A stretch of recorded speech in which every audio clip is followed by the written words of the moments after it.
So if you got any questions about that, put it in the comments and ask me about it. I know this is a topic that not many people talk about. Not many people kind of buck clinicians. And I go do clinics, but I really don't consider myself a clinician. When we do clinics, we're working horses.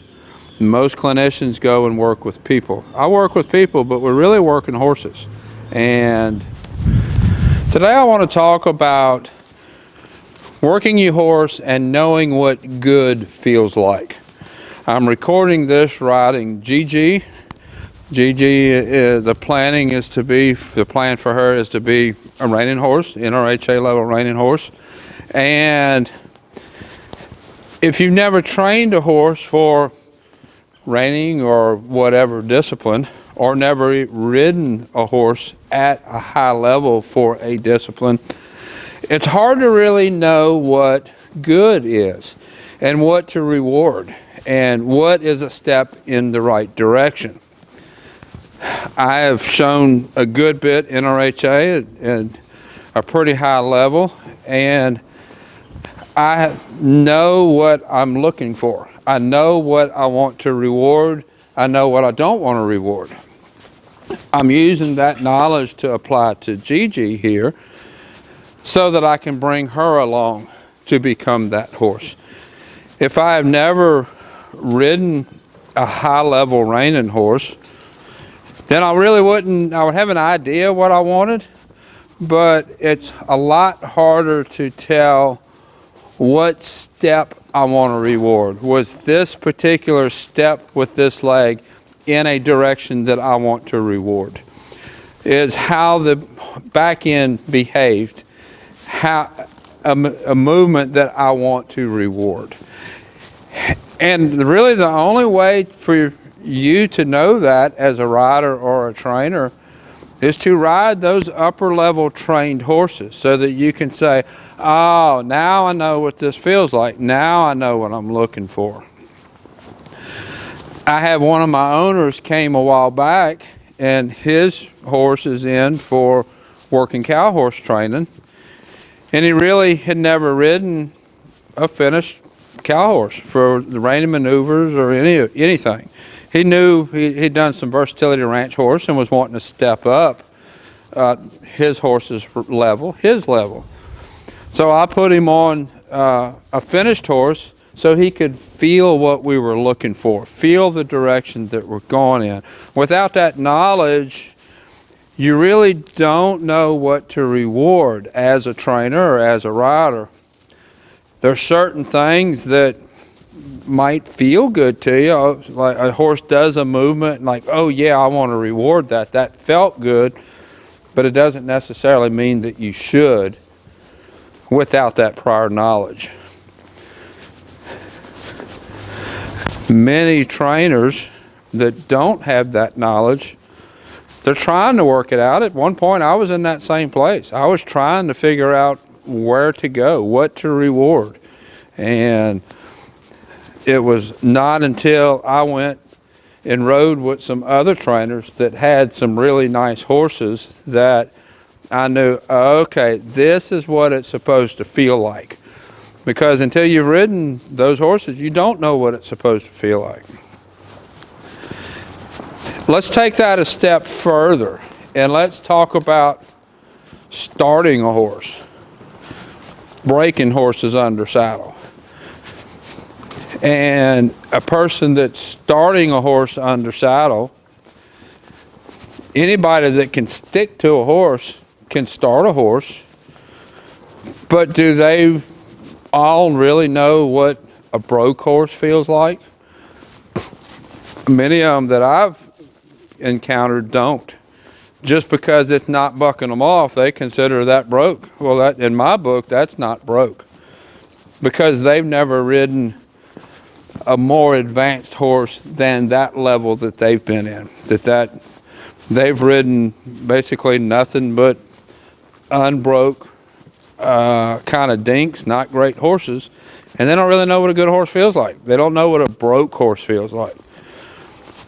So that applies to all levels. Upper level horses, and trainers and lower level horses and trainers. And if you are a trainer or want to be a trainer or starting horses and you want to advance your capabilities, you need to ride those better horses, because you're only going to be able to train up to the best horse you've ever ridden, but you don't know what better is.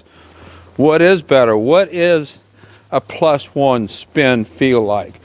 What does a +1.5 stop feel like? If you've never done it, you don't know what that feels like. So how do you know what to reward going in that direction? Many good clinicians out there, good people that teach other people how to work with their horses, do a good job. And they claim to work certain disciplines. But most of them, many of them, have never actually trained up to that upper level. If you look at the show world in any discipline, many of them, like myself, we're out, we're showing, we're training, and we do some clinics. I do a few clinics. Most trainers I know do a few clinics. Some associations have incentives so that their better trainers will go do clinics, because like for me to leave here and go do a clinic, that's not part of my normal routine. That's not my daily training. I keep a full load of horses in here and training, and if I go do a clinic, I need people here that will work the horses to the same level that I work the horses, and that's really hard to do. So most, quote, clinicians are people teachers. They're not really horse teachers. So when you're looking at someone to teach you or to teach your horse, look at what they've done, what they've accomplished. There are really good clinicians out there that can help you with certain things, but they're not necessarily the people that's going to help you bring you and your horse to a high level in a certain discipline. That's why I limit myself with the number of clinics that I'll do each year. I'll only do a couple. I'm doing 5 this year. That's probably all I'm going to do, because that's not really what my program is about. My program is about training horses, and that's how different people set up their business structure. I am still out competing and trying to compete at the highest level I can, and to do that I need to stay training horses and going to shows. When you're looking for help with your horse, look for help from people that have done what you're doing at a higher level. Look for help from people that are competitive at a higher level in something. There are some horse starting competitions out there and some really good trainers that do those, but those aren't necessarily the trainers I want to send my horse to, or I want to learn from for certain specialized disciplines. You want to learn from the people that work those disciplines. So if you got any questions about that, put it in the comments and ask me about it. I know this is a topic that not many people talk about. Not many people kind of buck clinicians, and I go do clinics, but I really don't consider myself a clinician. When we do clinics, we're working horses. Most clinicians go and work with people. I work with people, but we're really working horses. And think about that when you are advancing your horsemanship, or when you're advancing your horse, or you want to become a better trainer. You need to know what that finished product feels like? What does that 5-foot jump feel like? What does that really good barrel time feel like running? What does a plus 1.5 spin feel like? That's really important.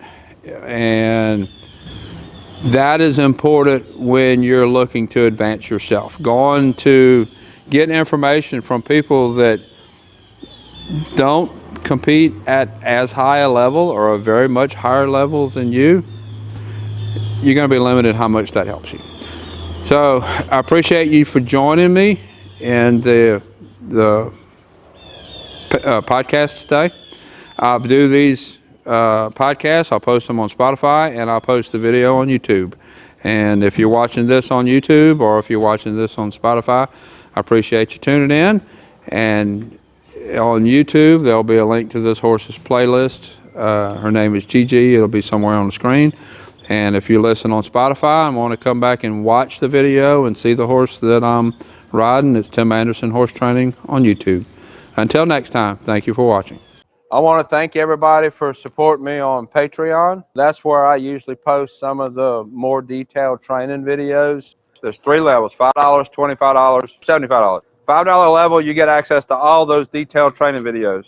$25 level, you get access to all the videos, plus you get 20% discount on video lessons, and you're entered for a drawing for a giveaway that I do once a month.